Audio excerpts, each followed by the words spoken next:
Hey guys, tonight we're stepping straight into the mud, the smoke, and the rumbling stomachs of a medieval famine year. Imagine it's the 14th century.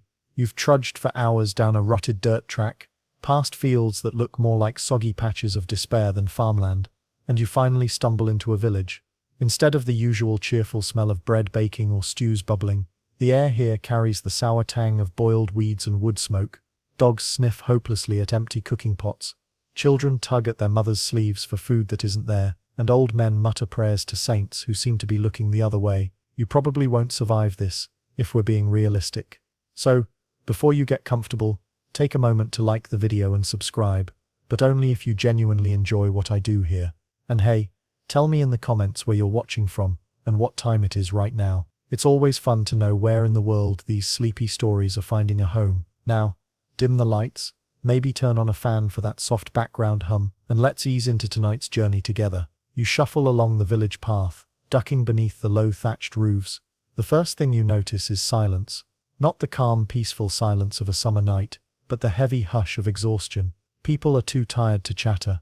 You pass a woman grinding something in a mortar, only it isn't grain, it's bark, stripped from a tree, destined to be mixed into bread dough. The smell is woody, bitter, a far cry from the comforting aroma of wheat. The harvest has failed again. Maybe too much rain drowned the fields, maybe frost killed the shoots, maybe war trampled the crops. Historians still argue whether climate shifts like the so-called Little Ice Age were the prime culprit, or if human mismanagement played the larger role. Whatever the cause, you're here in the aftermath, when food is scarce and bellies are empty. A mainstream fact, famines in medieval Europe were devastatingly common. The Great Famine of 1315, 1317 for example, wiped out entire communities across northern Europe. Crop failures spread like a domino chain, and grain prices soared beyond what ordinary peasants could dream of paying. That's the backdrop you're walking into. But on the ground it isn't numbers, it's faces. It's a girl curled up by a hearth chewing the same crust for the third day. Someone offers you a bowl. Inside you see thin broth with a few floating cabbages leaves, maybe a turnip stub. You take a sip, and the taste is almost nothing. Warm water with a hint of bitterness. People aren't eating to enjoy, they're eating to avoid collapse. You cough politely and set the bowl down, but your host just smiles sadly, as if to say, that's life now. Quirky tidbit, when things got really bad, people sometimes tried eating famine bread, made with ground-up straw, or moss. It was technically edible, but more like chewing a damp doormat. Chroniclers wrote about it in tones of disbelief, but desperate villagers saw it as one more experiment in the kitchen of survival. As night falls, you see how famine reshapes everything. Work slows down. Fields that should be bustling with laborers lie half empty. Villagers trade tasks for scraps of food, even prayer changes. In the small parish church, the priest leads a service begging for divine mercy, his voice cracking as if God himself has been ignoring the village for too long. Your stomach growls in sympathy. You imagine trying to sleep night after night with that hollow ache, dreaming of feasts that never come. The crackling fire doesn't soothe, it only sharpens the hunger pangs. Children cry quietly until they're hushed, not with lullabies, but with whispered promises of food tomorrow. You wander outside again, staring up at a cold sky that offers no answers. Somewhere, far away, nobles dine at heavy tables groaning with meat pies and roasted swans. But here, in this thatched cluster of cottages, survival is measured in mouthfuls of broth and bites of bark bread. And that's how the famine year begins for you, with a strange mix of numb routine and gnawing fear. You settle down in the straw, pull a ragged cloak over your shoulders, and listen to your stomach complain, already wondering how tomorrow could be worse. The dawn breaks grey and sluggish, as though the sky itself is reluctant to wake. You stir on your bed of straw, feeling every stiff reed against your back, and for a moment you forget where you are. Then the smell hits you. Not bacon sizzling or porridge warming, but the faint must of damp earth and the acrid bite of smoke from last night's fire.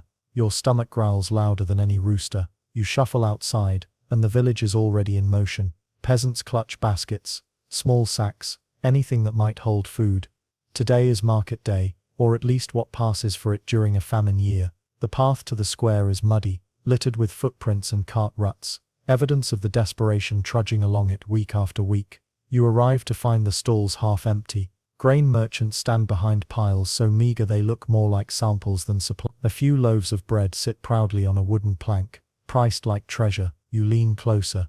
They're smaller than your hand, rough-crusted and uneven. Yet when the seller shouts the cost, jaws drop. A loaf costs more than most families earn in several days. Historians still argue whether profiteering worsened famine conditions, or if merchants themselves were barely scraping by. Either way, you realize quickly, the market is not for you. Instead, your attention drifts to the barterers at the edge of the square. One woman clutches a bundle of woolen yarn, trying to exchange it for beans. A man offers a set of iron nails for half a sack of rye. Another displays rabbits caught in the woods, their limp bodies proof that hunting illegal, though it might be on noble lands, has become a survival tactic. Mainstream fact: peasants often relied on such barter systems when coinage failed them. While lords and wealthy townsfolk dealt in silver pennies, villagers swapped goods or labor to bridge the gap. That meant famine turned every item: a chicken feather, a clay pot, even a few hours of plowing into currency. A quirky tidbit: in some records you find mentions of people trading songs or riddles for scraps. It sounds almost whimsical,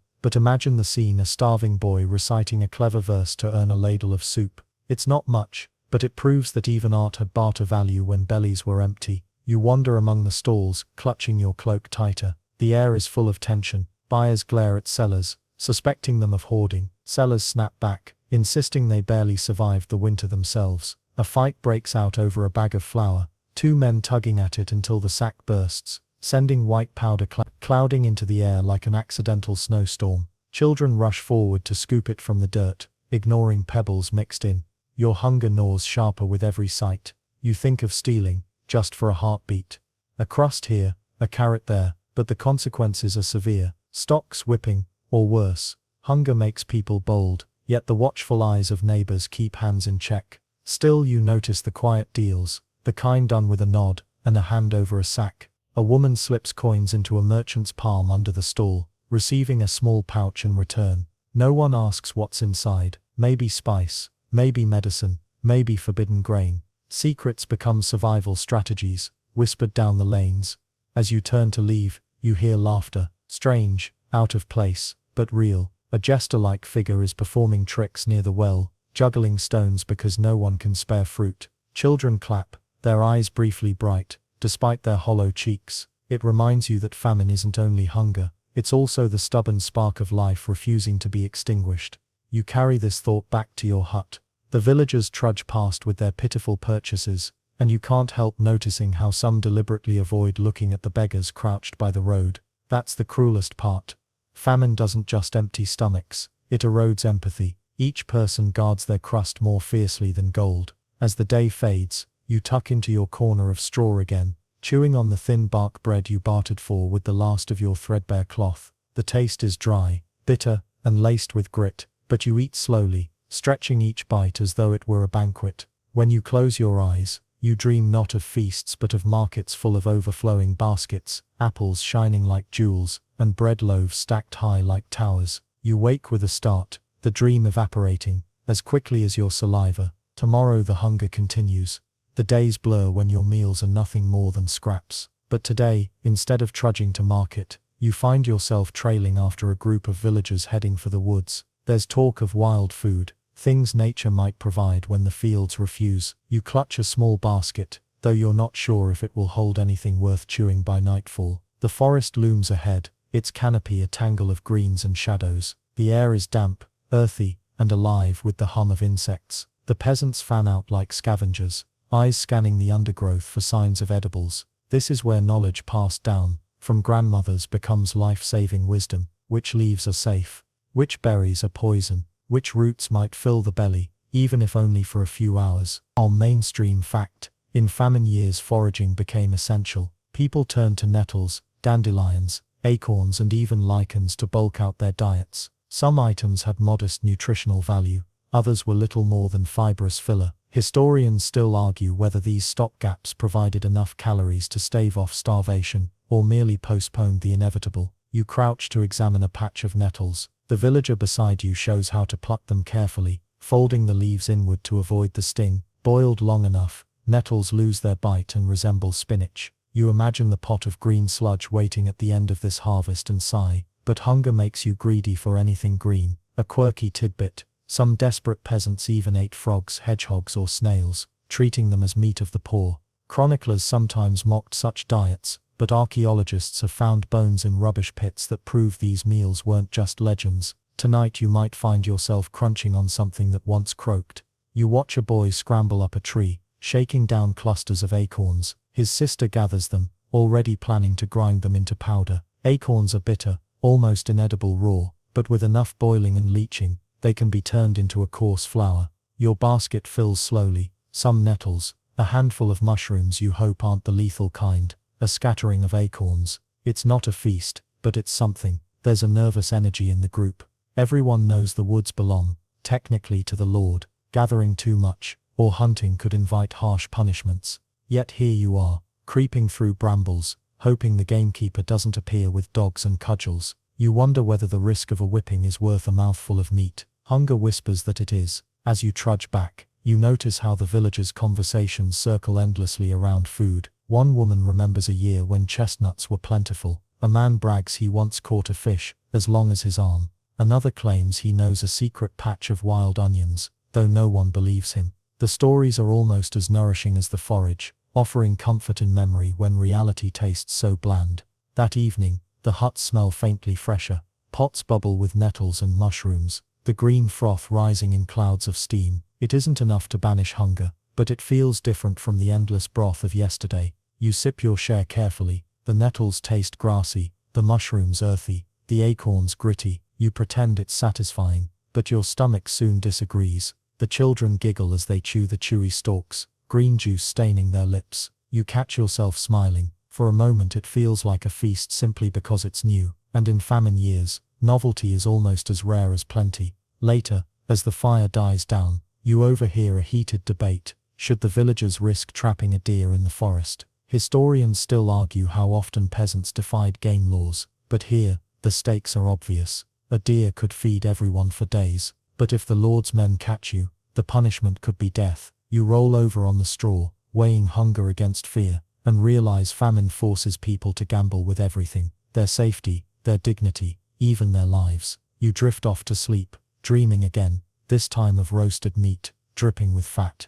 In the dream you gnaw at the bone greedily, only to wake with your jaw aching and your mouth empty. The smell of nettle stew clings faintly in the air, reminding you that dreams feed nothing but longing. The rhythm of famine shifts as the weeks roll on. At first it was about stretching what little food you had, then it became about foraging in the woods and bartering scraps. Now, as hunger deepens, people begin to turn toward each other, not always in kindness, but in necessity. Survival becomes a communal game, whether you like it or not. You wake to the sound of neighbors arguing outside your hut, voices sharp, bodies tense. A woman accuses her neighbor of stealing cabbages from her tiny patch of garden. The accused swears it was rabbits. The truth hardly matters. Suspicion is poison, and famine spreads it faster than any plague. You stay quiet, watching through the crack in the door, as the quarrel dies down, unresolved. Everyone trudges away hungrier, and now, less trusting. Mainstream fact: during famines, theft and accusations skyrocketed. Court records from medieval Europe are filled with petty cases. Pilfered loaves, stolen chickens, broken fences. Sometimes the punishments were brutal, sometimes lenient, depending on the lord or the church's influence. Historians still argue whether communities pulled closer together in hardship or fractured under the strain. You're seeing both unfold before your eyes. Not all interactions are bitter. By midday, the villagers gather near the church for a shared pot. The priest has convinced those who still have reserves to contribute. A few carrots, a fistful of peas, a handful of barley, tossed together, it becomes a stew. Thin, yes, but richer than anything you've tasted in weeks. Everyone takes a turn stirring, as though that act alone might add flavor. You sit shoulder to shoulder with neighbors, slurping quietly, and for a moment the hush feels peaceful instead of heavy. A quirky tidbit: some parishes rang church bells at mealtimes during famine, reminding people that eating, even a small mouthful, was a communal act. Bells also discouraged hoarding,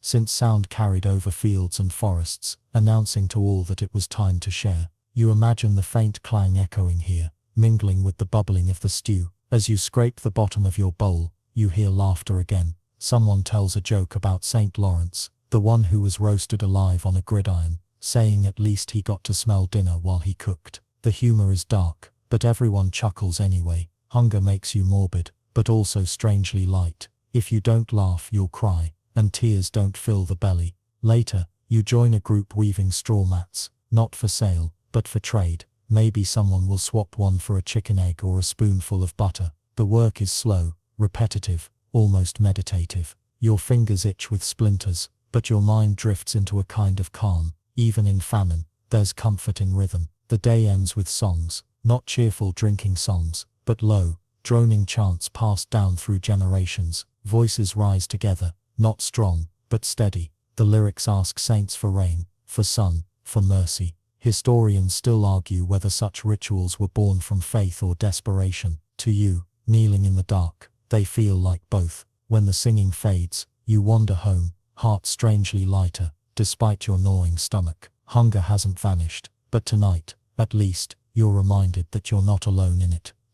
The longer the famine lingers, the more creativity seeps into the kitchen. Though kitchen feels generous for what's happening in smoky huts with blackened pots, you stir a pot of something that looks more like pond water than stew. Yet the villagers around you nod approvingly. Hunger, after all, is the world's greatest seasoning. Today, you're introduced to the art of stretching food until it practically begs for mercy. A scrap of bacon, so tiny it wouldn't satisfy a cat, is hung above the pot. Each spoonful of thin gruel passes under it, collecting a whisper of smoky flavor. It's called hanging meat, and the joke is that the same piece of bacon might season meals for weeks without ever being eaten. You chuckle at the ingenuity, even as your stomach groans in betrayal. Mainstream fact: peasants often relied on such tricks to make food last, stretching ingredients with water, padding bread with bran or beans, and finding ways to add taste without actual calories. Historians still argue whether these methods were sustainable, or merely illusions of abundance. You sip the broth, noting how it tastes faintly of salt and smoke. It's not enough to fill you, but it tricks your senses into believing you've eaten something more substantial. And maybe, in famine, belief is half the battle. A quirky tidbit: some villagers swore by adding ground-up bones to flour. Not exactly appetizing, but bones could be roasted, crushed, and sifted into powder that gave bread a bit more heft. The result: a loaf with the crunch of sand and the nutrition of, well, bones. You bite into a sample, and nearly chip a tooth. The old man who offered it shrugs, saying, better than air. As the day passes, you notice other strange inventions. A woman lays out strips of leather to boil into a chewy soup. Another experiments with fish heads, simmering them until the water grows thick and gelatinous. Nothing is wasted: feathers, hooves, peels, even weeds that goats would normally reject. Everything has a place in the famine kitchen. The smell inside the huts is a wild mix: earthy nettles, sour bark, the faint sweetness of rotting turnips, all layered with smoke from the fire. You cough, your eyes watering, but no one else seems to notice. Hunger has dulled their senses. Later, the priest visits, carrying a basket of wafers left from mass. They are paper-thin, fragile, but treated as holy gifts. He breaks them carefully, giving each family a shard. The flavor is bland, but the symbolism matters. It's bread that feels like more than bread. It ties you to ritual, to meaning, to something larger than your empty belly. As night falls, you sit by the fire with your neighbors. Someone cracks a joke about how, if famine lasts much longer, people will start seasoning soup with dreams. You all laugh, tired, thin laughter that fades quickly into yawns. Your belly aches as you lie down, but you feel oddly impressed. Somehow, against all odds, the villagers are inventing ways to survive. Not thriving, not even truly living, but surviving. And maybe that's enough. Morning arrives with a brittle chill, and the village seems quieter than usual. Not silent. There's always the cough of smoke, the clatter of a pot, the occasional wail of a hungry child, but subdued, as if voices themselves have grown weary. You step outside, and see a small crowd gathered at the edge of the fields. Curiosity pushes you forward. Someone has collapsed. An old man, bones sharp against thin skin, lies on the ground. His daughter fans his face with her apron, but his eyes stare past her. It's a grim reminder that famine is not just about hunger, it's about who fails first. The elderly, the very young, and the sick are always at the front of that line. Mainstream fact: in medieval famines, mortality could spike rapidly, with death rates doubling or tripling in a season. Chroniclers sometimes exaggerated numbers, but archaeological evidence, mass graves, abandoned villages, confirms that many communities lost significant portions of their population. Historians still argue whether disease or starvation claimed more lives, since malnutrition weakened immune systems, to the point where even a simple cold could be fatal. The priest leads a short prayer over the man, then the villagers set about digging a shallow grave. There is no coffin, no carved stone, just earth. You help lower the body in, the soil cold against your hands. The burial is quick. Too many other tasks demand attention, and grief must be rationed like food. You notice the daughter doesn't cry. Perhaps she has no tears left. Afterward, a strange quiet hangs over the fields. People go about their chores more slowly, as though weighed down not only by hunger, but by inevitability. You catch yourself thinking, who will be next? It's not cruel, just practical. In famine, death becomes another part of the landscape. A quirky tidbit: in some regions, families left small offerings at graves, bits of bread, cups of ale, believing the dead might somehow share in them. During famine years, these offerings shrank to pebbles, flowers, or even just a whispered prayer. You see a boy place a smooth stone atop the fresh soil, pat it twice, then scamper back to his mother. As the day drags on, talk turns grim. Rumors spread of villages nearby, where people have fled entirely, abandoning fields and cottages to search for food elsewhere. Some here wonder if they should do the same. But where would you go? Roads are dangerous, bandits prowl, and every village is suffering. Leaving feels like gambling your life on the toss of a coin. By evening, you sit by the fire, staring into the embers. Hunger gnaws at you, but something else lingers too, the weight of mortality pressing down. You think of the old man, in the field, the way his daughter smoothed his hair one last time. You wonder whether she envied him for escaping the ache in her own belly. Yet even in this heaviness, small comforts remain. Someone begins humming, low and steady, and others join in. The melody is ancient, wordless, and it threads through the hut like a gentle breeze. Your eyelids grow heavy, and for the first time in days, you drift into sleep without dreams. The next day, the village feels restless. Hunger has a way of driving people not just to despair, but to action, sometimes reckless, sometimes ingenious. You hear murmurs in the lanes about taking chances, about bending rules, about survival at any cost. Today, you witness the quiet rebellion of famine life. It starts with a boy slipping out toward the Lord's forest. He carries no tools, just a sling and a pouch of stones. You follow at a distance, curiosity pulling you along. The forest is heavy with shadows, alive with the sounds of birds. The boy crouches, waits, then lets a stone fly. A rabbit tumbles from the brush. He scoops it up, heart hammering, and darts away like a thief in broad daylight. Mainstream fact: hunting game was strictly regulated in medieval Europe. Forests and animals often belonged to the nobility, and poaching could bring punishments as severe as mutilation or hanging. Historians still argue whether these laws were enforced uniformly or bent in times of famine, but everyone knew the risk. You watch the boy vanish into the trees, clutching his prize as though it were a crown jewel. Later, back in the village, you see the rabbit roasted over a hidden fire. The smell is intoxicating, rich, savory, so different from nettle soup and bark bread. The family eats quickly, glancing over their shoulders, as though the Lord's men might burst in at any moment. You share a morsel, and it melts on your tongue like butter. For the first time in weeks, you feel full. A quirky tidbit: in some places, desperate peasants tried disguising their catches by claiming animals had wandered into their huts or traps. Chroniclers record excuses like, "The deer chose to leap into my fence," delivered with straight faces. You imagine trying the same excuse yourself, though you doubt the Lord would laugh. But rebellion doesn't always involve stealing. Some villagers begin watering down ale and selling it as though it was strong. Others mix chalk into flour to stretch bread, fooling neighbors who don't notice until their teeth crunch. It's survival by deception, a quiet game of tricks that everyone suspects but no one dares name aloud. By evening, another plan is whispered: raiding the Lord's storehouse. The thought is dangerous, even absurd, but hunger makes people bob. You sit in the firelight, listening as men debate whether the guards are few, whether the storeroom is truly full, whether saints will forgive theft when stomachs are empty. Historians still argue whether peasant uprisings were born of famine or of politics, but here you see how the line blurs. You lie awake long after the others have drifted off, staring at the rafters. Hunger isn't just an ache anymore, it's a pressure, pushing people toward choices they never thought possible. Tomorrow, you wonder, will the whispers turn into action? Morning light filters through the cracks in the shutters, softer than usual, almost reluctant to rouse the village. The air carries the smell of wood smoke, and something else, anticipation, maybe, or dread. Today, the whispers of last night begin to crystallize into action.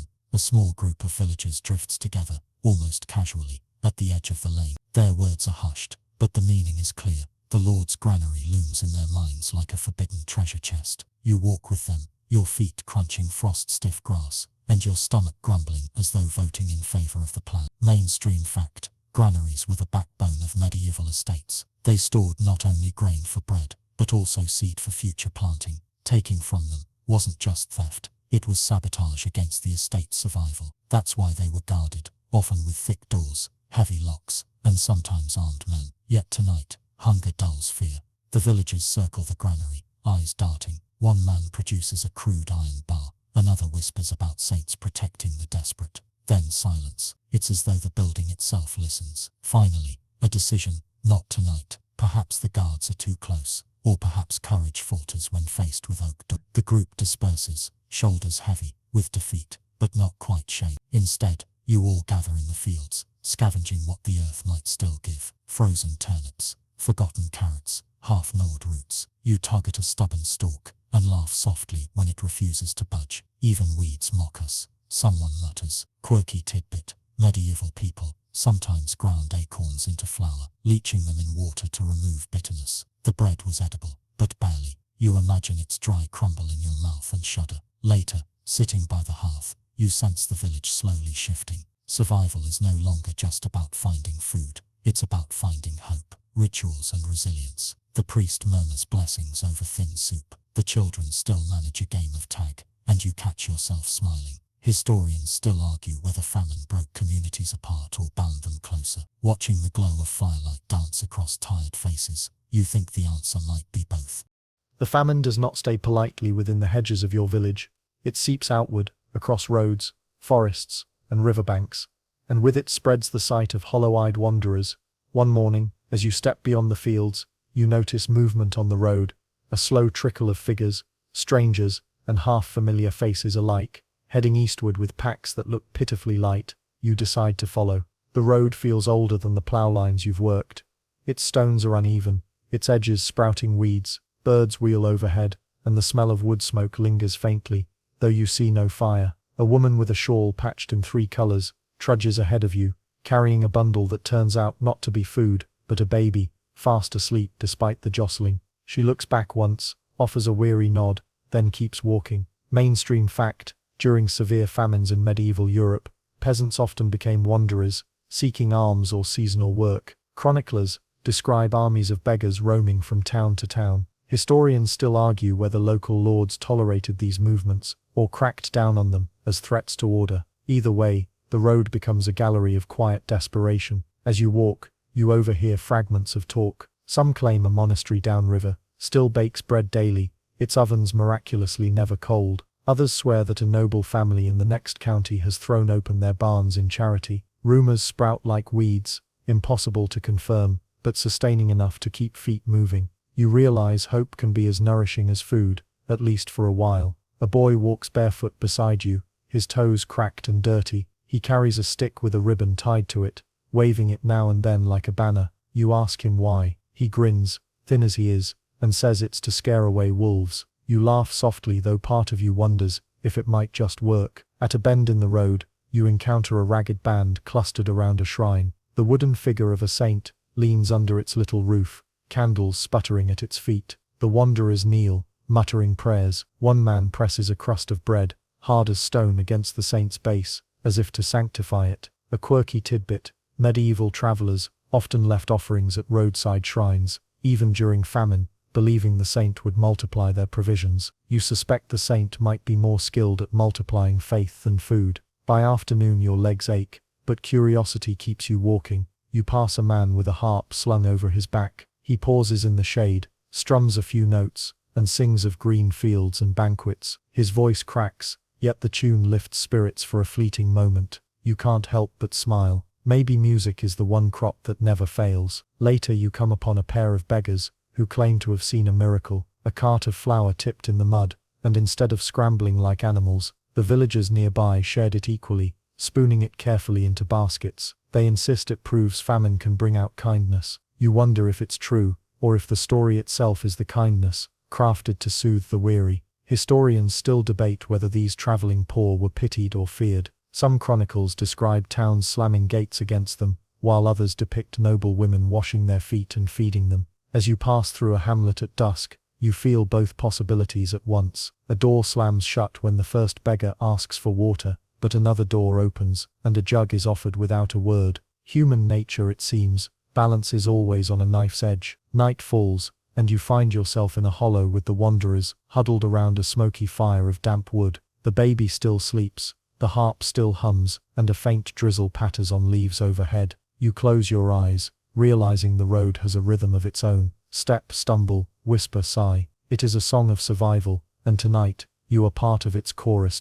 The next morning, word spreads that a market is being held in the nearest town despite the famine. Curiosity and necessity tug at you, so you join a group, making the journey. The path winds past fallow fields, past cottages with shutters closed tight, until the road widens into a space buzzing faintly with voices. At first glance, the market feels thinner than usual. Fewer stalls, fewer animals, fewer colors, but still, the rhythm is there. Merchants calling, coins clinking, deals whispered like secrets. Hunger has not silenced trade, it has only twisted it. Mainstream fact: medieval markets often continued even during famines, but the goods were scarce and prices soared. Chroniclers record that bread could cost 10 times its normal rate. Historians still argue whether local authorities tried to cap prices to prevent unrest, or if they let merchants profit freely. Here you see the debate play out in real time, with angry mutters and sly smiles crossing faces. You pass a stall where a man sells loaves no larger than your fist. They're dry, cracked and pale, but people still cluster around, clutching coins. A woman you recognize from your village offers not money, but a bundle of spun wool. The merchant frowns, then shrugs, and takes it. Bread for thread. It's a barter that would have seemed laughable months ago, yet now it feels like gold changing hands. Nearby, another trader offers salted fish, but he won't take wool or chickens. He wants tools, knives, hammers, nails. Desperate buyers hand over items they once considered essential. One man surrenders the iron head of his axe. You wonder how he will chop wood, come winter. A quirky tidbit: in times of shortage, some peasants resorted to trading promises. Records tell of people bargaining a month of labor after harvest in exchange for food. Now, you overhear a similar deal at the market. One boy swears he'll work a baker's oven for the entire summer, if his family can take home a sack of flour today. Whether he'll survive to pay the debt is another question. The air grows tense as disputes rise. A farmer insists a merchant watered down the ale, pointing at the suspiciously pale liquid. The merchant retorts that all ale is lighter in times of scarcity. Voices climb, fists tighten, but eventually the crowd disperses. Hunger makes tempers quick, yet exhaustion keeps fights from breaking into full brawls. You find yourself drawn to a stall selling herbs. The vendor, an old woman with sharp eyes, offers bundles of dried sage, thyme, and something she claims is a cure for famine sickness. She calls it the stomach settler, a powder that smells faintly of mint and dirt. You're skeptical, but others buy eagerly, desperate for any remedy. Historians still argue whether such remedies had any real effect, or were simply comfort in a pouch. As the day wears on, you see stranger trades. A man hands over his leather shoes for a wedge of cheese. Another offers a carved crucifix for a handful of beans. Even chickens are bartered not for grain, but for the promise of shared meals in the future. Every deal feels like a gamble, a wager that tomorrow might be better than today. And yet, there is laughter. A juggler appears in the square, tossing stones in the air, and joking about stones being the only plentiful harvest this year. You chuckle, despite yourself, and others join in. For a moment, the market feels almost normal, a place of gathering, of noise, of small joys. By evening, your group returns home lighter in possessions, but heavier in bread and dried fish. The deals may have been uneven, but the bags clutched close to your chest prove that survival has been purchased, at least for a few more days. That night, back in the village, the talk drifts away from markets and bread to stranger topics. Hunger gnaws at the belly, but it also gnaws at the mind, and when practical solutions falter, people reach for remedies that blur the line between medicine and magic. You find yourself sitting by the hearth, with a circle of neighbors, the flames low, the air thick with smoke and whispers. An old woman brings out a pouch filled with dried herbs. She sprinkles some into a cup of hot water and declares it will warm the blood and silence the hunger. The smell is bitter, sharp, almost metallic. You take a cautious sip. It tastes like boiled grass, but you pretend to nod approvingly. Mainstream fact: medieval medicine leaned heavily on herbs like sage, mint and fennel, many of which genuinely soothed the stomach. Historians still argue whether their use during famine was based more on medical tradition or on superstition woven into daily life. Soon the remedies get stranger. One man insists that chewing on oak bark strengthens the teeth and distracts from hunger pangs. Another swears by onion skins steeped in ale as a cure for weakness. You try to imagine explaining these recipes to a modern doctor and stifle a laugh. Still, you chew a strip of bark. It tastes exactly as you'd expect, like tree. A quirky tidbit: records tell of famine victims eating ground-up bones, chalk or clay, believing these substances could fill the belly. Tonight, a villager offers a powder that looks suspiciously like ground stone. He claims it anchors the spirit so it does not drift. You pass on that one, deciding you'd rather let your spirit drift than turn your stomach into gravel. The conversation shifts toward charms and whispered prayers. A young girl ties a red thread around her wrist, declaring it will keep hunger demons away. Smile at her solemn expression, half wanting to believe. Another man mutters a charm over a candle flame, repeating words so quickly they blur together. Whether it's Latin, gibberish, or both, you can't say, but the room falls quiet, and even you feel calmer. Maybe belief itself is medicine. Later, you hear stories of saints who fed the hungry with miracles. Someone retells the tale of Saint Nicholas, tossing coins into windows, transformed here into loaves of bread falling from the sky. Another recounts how Saint Cuthbert supposedly turned water into ale to cheer starving monks. Find yourself wondering, did these tales comfort peasants, or simply mock their empty bellies with impossible hope? Historians still argue whether miracle stories spread as propaganda, or as genuine faith. Either way, the room clings to them like blankets against the cold. As the fire burns low, one villager admits to something riskier. He confesses he buried a charm in his field, an old horseshoe and a piece of bread, meant to summon fertility back into the soil. His neighbors nod solemnly, no one mocking him. You realize hunger softens skepticism. When bellies are empty, even the most rational farmer will whisper to the earth. You stretch out near the embers, the bitter taste of bark still clinging to your tongue, and let the murmurs fade into a kind of lullaby. Remedies, charms, miracles, they may not fill a stomach, but they fill a void that hunger leaves behind. Tonight, at least, the void feels a little less heavy.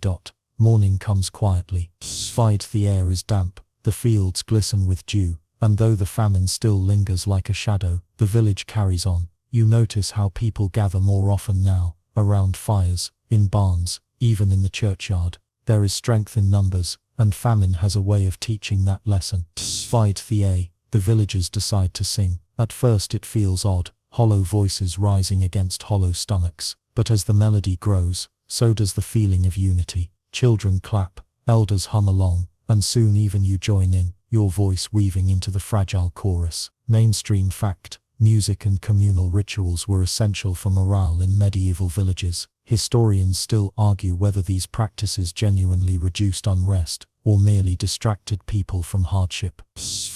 As you sing, you feel the truth doesn't matter, the comfort does. Later, you help mend a roof, though hunger slows your hands. Others patch walls, repair tools, or gather wood. The work is quieter than usual, but it binds the community together. A quirky tidbit: during some famines, villagers reportedly shared communal loaves, where everyone contributed whatever they had, flour, beans, nettles, into one large bake. Tonight, you share such a loaf. Its taste is uneven, its texture strange, but no one complains. For once, every belly is warmed, even if only lightly. As night falls, the mood softens. A priest leads a short prayer, but the words dissolve into silence, as if everyone has already spoken their own prayers countless times. People linger near one another, drawing comfort not from food or miracles, but from presence. Hunger is still here, yes, but so is resilience, and in that balance, between ache and laughter, between despair and song, you find the strange peace of famine life. It isn't triumph, but it is survival.